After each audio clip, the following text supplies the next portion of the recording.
the search for the origin of COVID-19, and we're delighted to see him now. Matt, just to get something out of the way first, we're now 2 years into this thing.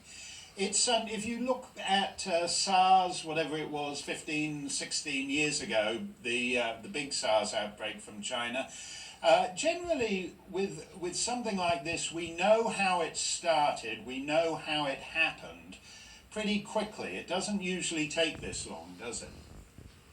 Correct. In the case of SARS, it was within a few weeks, really, that it was obvious that the people catching it were food handlers, chefs, people like that, and that the animals in the market where they were buying them were infected.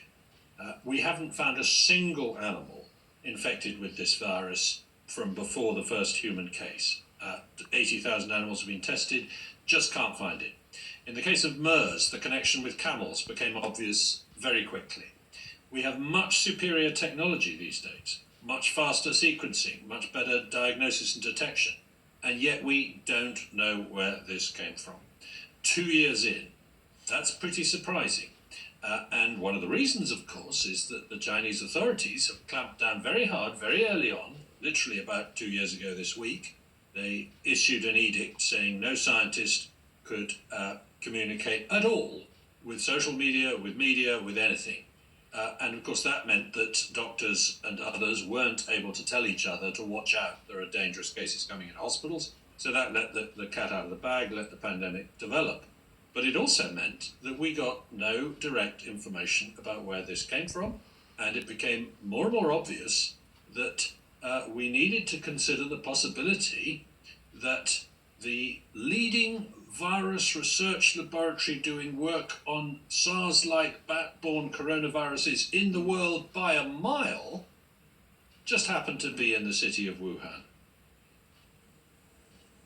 What's interesting about this, though, is not that there was a difference of opinion, but that basically establishment media and the political class, as well as the scientists, were so eager not to say, oh yeah, that might just be a long shot possibility, but actually to shut down and dismiss as conspiracy theorists.